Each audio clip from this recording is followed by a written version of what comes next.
Isang mapagpalang umaga sa ating lahat, mga kapatid ko kay Kristo, mula sa The Solid Rock Morning Devotion.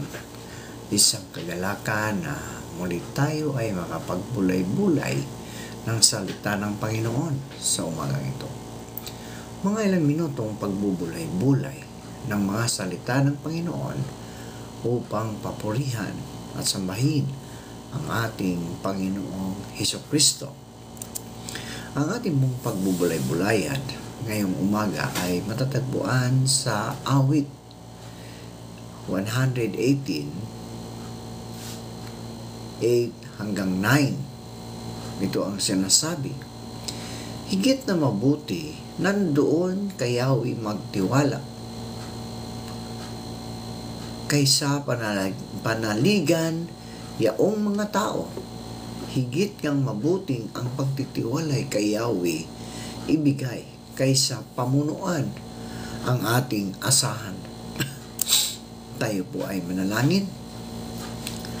Ama naming Diyos na makapangyarihan sa lahat, marami pong salamat sa magandang umaga na pinagkaloob mo ninyo sa amin.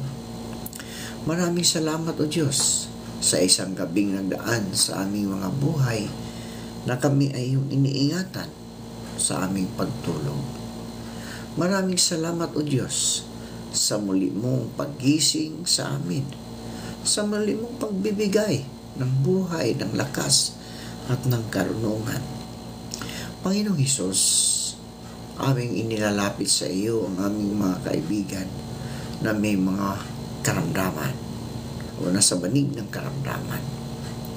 Patuloy mo po silang pagalingin at ibalik mo ang kanilang mga lakas na nawala dahil sa mga karamdaman. Kayo din po Diyos, patuloy naming inilalapit sa iyo ang aming mga kaibigan na magsisihanda sa pagpasok sa kanilang mga trabaho. Patuloy mo po silang ingatan o Diyos sa pagkababiyahe. Ikaw Diyos ang manguna sa kanila upang sila iligtas sa anumang kapahamakan. Amin din nilalapit sa iyo, O Diyos, ang aming mga kaibigan na nagtatrabaho sa ibang bansa. Patuloy mo po silang ingatan, O Diyos. Gabayan mo sila. Ilayo mo po sila sa anumang mga pagsubok, sa anumang mga kapahamakan, Panginoon. Bagkus, tulungan mo sila. Bigyan mo sila ng karunungan, Panginoon, na makalangit upang sila, O Diyos, ay patuloy na makapaglingkod sa inyo at sa kapwa, Panginoon. Panginoong Hesus, patuloy ko rin tinataas sa inyo ang aming mga kaibigan na naghahanap ng trabaho. Patuloy mo po silang gabayan, ingatan, at naway makasumpong sila ng magandang trabaho sa tulong ng iyong banal na Espiritu. Lord, salamat. Ito ang aming dalangin na may pagpupuri at pasalamat sa matamis na pangalan ni Jesus. Amen. Ang pamagat ng ating pagbubulay-bulayan ngayong umaga, mga kaibigan, ay ang sinabi tungkol sa pagtitiwala. Ayan. Pagtitiwala. Sa paksaan ng pagtitiwala sa iba, sinabi ni Haring David, higit na mabuti na doon kay Yahweh magtiwala ako kaysa panaligan yaong mga tao. Higit ng mabuting ang pagtitiwala kay Yahweh ibigay kaysa pamunuan ang ating asahan. Nagsalita siya, Haring David, mula sa sariling karanasan. Kung ilang bisis siyang ipinagkanulo ng mga taong malapit sa kanya. Sa halip na maghinanakit o isipin na lahat ng tao ay likas na hindi mapagkakatiwalaan at hindi dapat pag-aksayahan ng panahon, natutunan niya ang isang simpleng katotohanan. Bibiguin tayo ng mga makasalanang tao, mga kaibigan. Pero lagi tayong magtiwala sa Diyos. Natutunang mabuti ang aral na ito ng mga anak ng David na si Haring Solomon at sinabing mas makabubuting pagtiwalaan ng Diyos kaysa pagtiwalaan ang sarili nating karunungan ayon sa Kawikaan, Kabanata 3, talatang 5 hanggang 6. Kahit nabibiguin tayo ng ibang tao, mga kaibigan, sa ilang mga pagkakataon, tayo man ay hindi rin laging mapagkatiwalaan. O, di ba? Parehas lang. Mari at dapat pa din nating pagtiwalaan ang ibang tao sa iba't ibang antas. Kung walang magpagtitiwala, mga kaibigan, imposibleng magkaroon ng magandang relasyon sa kapwa. Nakakatiyak tayo dito dahil alam natin hindi tayo bibiguin ng Diyos. Kaya maaari pa rin tayong magtiwala sa iba. Nasa Kanya ang ating ganap na katiwasayan. Kaya malaya tayong magtiwala sa iba at maranasan ang kagalakan na idinudulot nito. Ang pagtitiwala, mga kaibigan, sa iba ay hindi maihiwalay sa pag-ibig sa kapwa.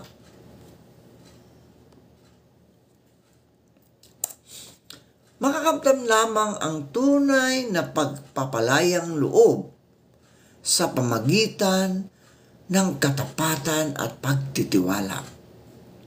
Kailangan ng pagtitiwala para matiis ang pasakit ng ating kapwa at isulong ang bawat isa tungo sa pag-ibig at mabubuting gawa. Pagtitiwala rin ang kailangan para maamin ang ating mga kasalanan sa isa't isa at ibahagi ang ating mga pangangailangan. Mahalaga ang pagkakaroon ng tiwala, mga kaibigan, sa alinmang relasyon ng tao. At lalong higit para sa tungkulin ng pamilya ni Kristo sa isa't isa. Dapat magsumikap ang mga Kristiyano para pagtiwalaan ng ibang tao. Malinaw na sinabi ni Jesus na dapat natutuo sa kanilang mga salita ang kaniyang mga tagasunod. Inuulit pa ni Santiago ang utos ni Jesus. Tinatawag ang mga Kristiyano na maging mahinahon at umiwas sa pagsasalita ng walang kabuluhan. Gayon din, binatawag ang mga Kristiyano na magsalita ng angkop sa sitwasyon at tumulong sa pagbabalik loob ng tao mula sa kasalanan. Ang mga Kristiyano ay mga tagapalangganap ng katotohanan ng may pag-ibig. Inaasahan din sa mga Kristiyano na tugunan ang mga praktikal na pangangailangan ng ibang tao. Makakatulong ang lahat ng mga gawain ito upang maging mga taong mapagkakatiwalaan. Kailangan maging mapagkakatiwalaang tao ang mga Kristiyano, di ba? Ang pagiging mapagkakatiwalaan ay resulta ng gawain ng Espiritu Santo sa buhay ng mga mananampalataya. Ang pagtitiwala sa kapwa ay hindi laging normal at madali. Isang matalinong pasya ang pagbibigay natin ng oras para kilalanin ang iba at hindi magpadalos-dalos sa pagbibigay ng ating buong tiwala. Ginawa ito ni Jesus. Tumakas siya mula sa maraming tao ng ilang beses. Pero minsan, mga kaibigan, mahirap malaman ang pagkakaiba ng pagiging matalino sa pagtitiwala at pagiging masyadong maingat sa ating sarili dahil sa naranasang sakit o takot sa nakalipas. Kung nararamdaman natin na mabigat ang ating loob sa pagtitiwalaan ang sinuman sa anumang pagkakataon, maging matalino tayo, kaibigan, upang pagnilayan ang ating sarili at hilingin natin sa Diyos na pagalingin ang ating mga sugatang puso. Pinapayuhan tayo ng Biblia, mga kaibigan, kung paano magtitiwalang muli sa iba pagkatapos masaktan. Ang pagtitiwala sa Diyos ang una at pinakamahalagang hakbang. Kung alam na natin ito, kahit ano pa man ang gawin ng ibang tao sa atin, kahit ano pa man ang laging gawin ng tao sa atin, laging nandoon ang Diyos, kaibigan. Tapat at totoo at mapagkakatiwalaan, mas magiging madali para sa atin na labanan ang pagkakanulo ng iba at kabiguan. Sinasabi sa awit 118:6, kung itong si Yahweh ang aking kasama at laging kapiling, walang pagkatakot sa akin darating. Ang pagbabasa ng salita ng Diyos na binibigyan pansin ng mga paraan kung paano niya inilarawan ang kanyang sariling katapatan at pagiging mapagkakatiwalaan ay makakatulong sa atin. Mahalaga sa buhay ang panalangin. Panalangin, mahalaga sa buhay ng isang tao. Lalo na kung ang pakiramdam natin ay binigo ng Diyos ang ating tiwala nang pahintulutan niyang masaktan tayo. Kailangan nating alalahanin ang kanyang katotohanan at mabigyang ginhawa sa pamagitan ng kanyang pag-ibig. Ang ikalawang hakbang sa pagtitiwala ay pagpapatawad, mga kaibigan. Pagpapatawad sa sumira sa ating tiwala pagkatapos nating masaktan. Kaya nang sinabi ni Jesus kay Pedro, kung ang isang kapatid ay nagkasala sa iyo, kaibigan, ng 77 ulit sa isang araw at muling bumalik para humingi ng kapatawaran, dapat tayong magpatawad. Dapat tayong magpatawad. Hindi nito sinasabi na hindi natin dapat patawarin ng 78 pagkakasala, kundi dapat tayong maging mga taong nagpapatuloy sa pagpapatawad.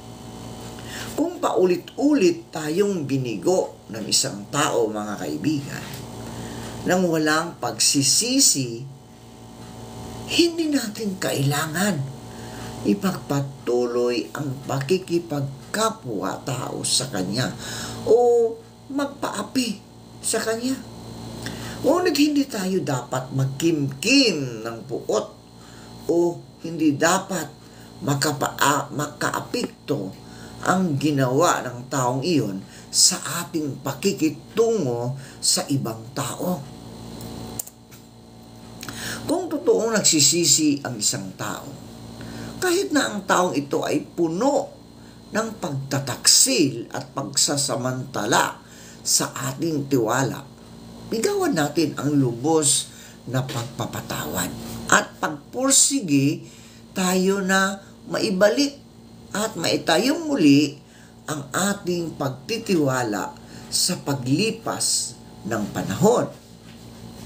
Bilang bahagi ng mga turo ni Jesus tungkol sa pagpapatawad, ibinahagi niya ang isang talinghaga tungkol sa isang alipin na pinatawad sa kabila ng malaking pagkakautang at pagkatapos ay lumabas at hinusgahan at pinagmalupitan ang isa pang alipin na may maliit na utang sa kanya.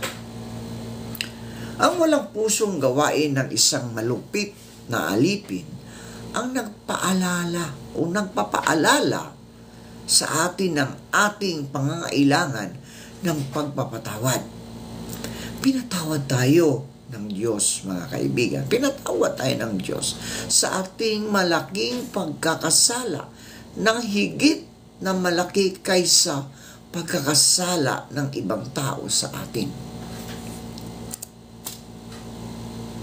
Sa huli, mga kaibigan, habang natutunan natin ang magtiwala sa iba, nararapat na patuloy tayong magsumikap na maging mapagkakatiwalaan. Mabuti ito at makadiyos. Dapat na maging isang ligtas na lugar tayo para sa ibang tao at panalitihin natin ang pagtitiwala nila sa atin.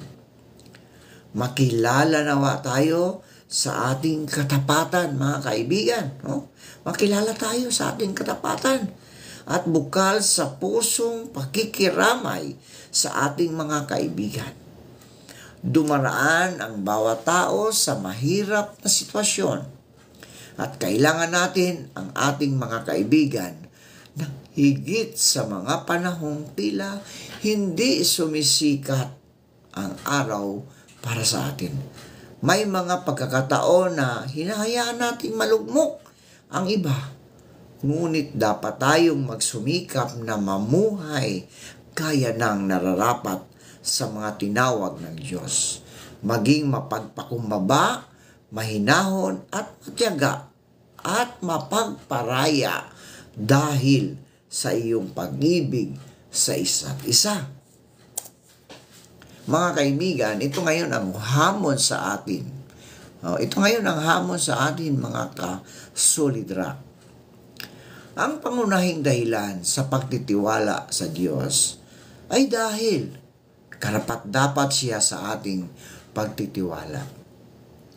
Hindi siya nagsisinungaling, mga kaibigan, na gaya ng tao, at hindi niya kailanman, kinalilimutan ang kanyang mga pangako sa atin. Ang Diyos, mga kaibigan, ay di sinungaling. Tulad ng tao, ang isipan niya ay hindi nagbabago. Ang sinabi niya ay kanyang ginagawa. Ang kanyang pangako ay tinutupad niya.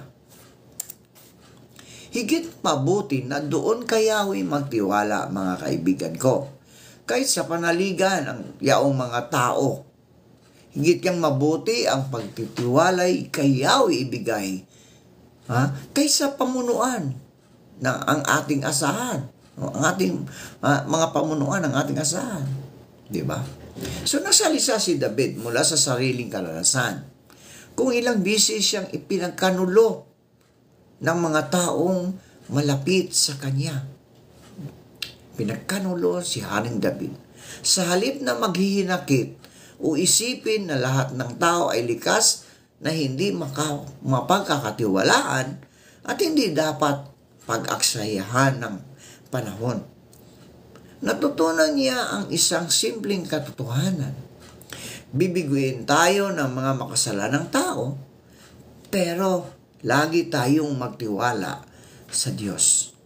Natutunang mabuti ang aral na ito ni David o anak ni David na si Haring Solomon at sinabing mas makabubuting pagtiwalaan ang Diyos kaysa pagtiwalaan ang sarili nating karunungan.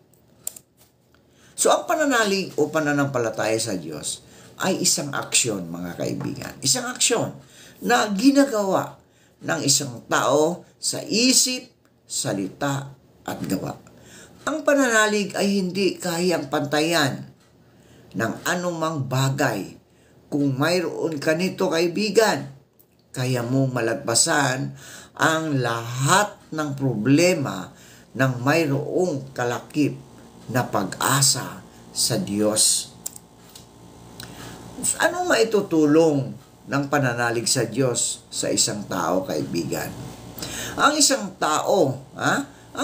tao ay nagkakaroon ng lakas ng loob na harapin ang lahat ng problema o pinagdaraanan na mayroon siya. Diba? Sa pananalig natin na Diyos, sa ating Panginoong Jesucristo, mga kaibigan, magkakaroon tayo ng lakas ng loob, no? Na harapin ang lahat ng problema, mga pagsubok na ating daraanan. Ang isang tao ay mayroong pag-asa sa kanyang puso. Yun ang malinaw, no? Yun ang malinaw sa ating pananalig sa Diyos. Magkaroon tayo ng pag-asa sa ating mga puso at isip na ito ay malalagpasan natin sapagkat may tiwala tayo sa Diyos. Kapag mayroong pananalig ang isang tao, kaibigan, sa Diyos, lahat ng hirap na pinagdaanan ay walang imposible itong malalagpasan. Sabi nga, walang imposible sa Diyos. Di ba? Kailangan nating manalig sa Diyos, mga kaibigan. Kailangan nating manalig. Bakit? Kasi, sapagkat tayo, mga kaibigan, tayo ay Kanyang nilikha sa pamagitan ng pananalig sa Kanya. Tayo ay maiaalis sa ating pinagdaraanan. Dahil sa ating pananalig, mga kaibigan, nabibigyan tayo ng pag-asa na mabuhay at ipagpatuloy ang buhay. Dahil sa ating mga pananalig, natutunan nating magtiwala at ibigay ang lahat ng mayroon tayo sa Diyos. Nagbibigay ito ng pag-asa sa atin dahil sa ating pagtitiwala sa Kanyang kapangyarihan. Ang pananalig at pagmamahal sa Diyos ay nagbibigay ng positibong pananaw at pag-asa sa sinuman. So ang pananampalataya ay hindi lamang isang pahiwatig na ang ilang mga tao ay kumalakapit sa mga mahihirap na panahon. So ang pananampalataya ay isang mahalagang sangkap sa lahat ng buhay ng tao dito sa mundo. Ang pananampalataya ang makakatulong upang malagpasan natin ang mga maling landas sa mga oras ng kadiliman sa ating buhay. Ang pananampalataya ay tumutulong na bigyan tayo ng lakas sa mga oras ng ating kahinaan. Kung walang pananampalataya, kaibigan, kung wala kang pananampalataya, anong mangyayari sa iyo? Anong mangyayari sa iyo? Kung wala kang pananampalataya, di ba? Wala tayo ngayon. Wala tayo ngayon, mga kaibigan ko. Wala tayo.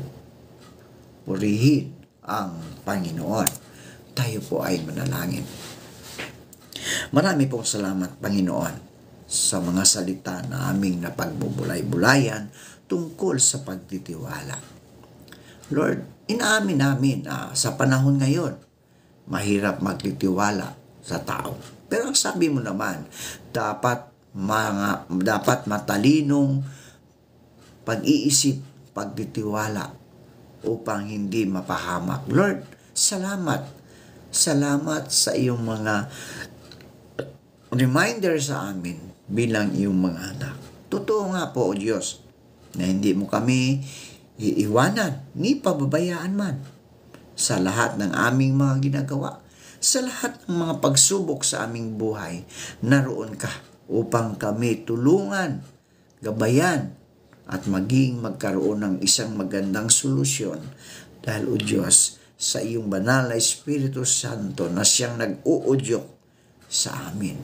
Maraming salamat po at Panginoon, dalangin ko na ang lahat ng nakakinig sa iyong mga salita sa umagang ito ay pagpalain mo. Ilayo mo sila sa anumang kapahamakan, maging ang kanilang buong sambahayan. Tulungan mo sila, O Diyos, na malampasan ang mga pagsubok sa kanilang mga buhay. Ito ang aming dalangin sa matamis na pangalan ni Jesus. Amen.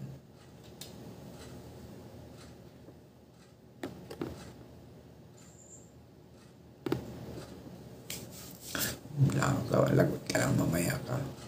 Ay!